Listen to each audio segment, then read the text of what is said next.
The South African Post Office is considering a number of strategies and options to stabilize the struggling parastatal.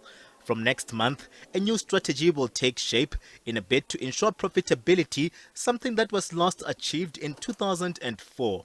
What we are doing is we want to introduce what we call a 3-day work week. So it means that instead of employees from the SA Post Office working 5 days a week and getting paid for the 5 days, they will work 3 days and get paid for the 3 days. So that would constitute 60% of the work week, but then that's where the 40% cut comes from. So that's the one issue. And when we do it, we will not affect the post office hours of work. Post offices will continue opening because we have 13,613 employees currently at SAPO, and we are confident that we would be able to rotate.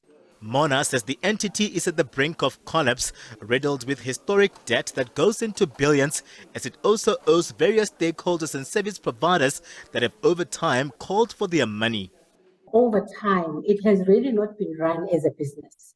It's really been an illusion of running a business. SAPO has been unprofitable and unsustainable for a long time. The last time that the SA Post Office posted a profit was in 2004. That's almost 19 years from now. The post office owes every man and his dog money. So everyone who services us is owed some money. We owe money to our landlords, to our creditors, to our service providers. And I'm not talking about money for the past year, the past 2 years.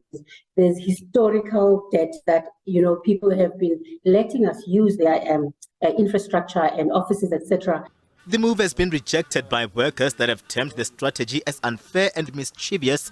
They've been presented with various options, including a severance package. Financial challenges facing the company have resulted in late payments of salaries in the past.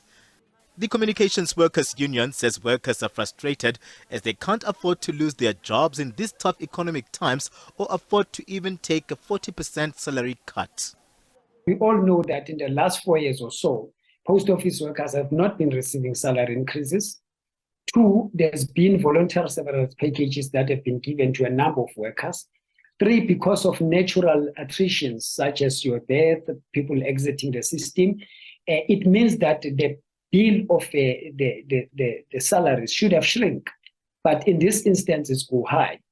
But the third point that is critical is that we ought to be told what is it that executive and general managers are earning compared to a person who takes home 5,000 rand? Because when you just throw a blanket and say people must cut their salaries, you're basically saving those who are actually pocketing more home. So we reject this strategy as being short-sighted. The union says workers won't take this lying.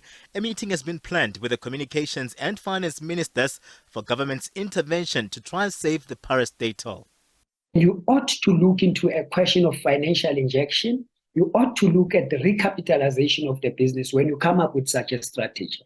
Our general belief is that these things are done deliberately so that post office finally collapse and the highest bidder can buy it at the cheapest price so that it can be able to explore the network that the post office have created over thousands of years and its footprint.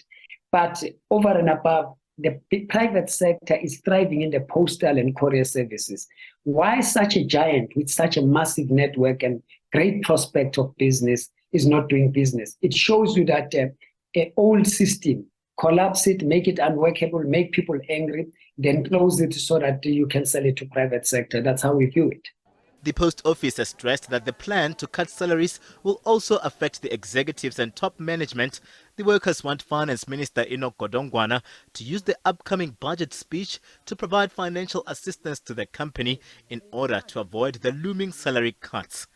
Katlego Logodi, SABC News, Johannesburg.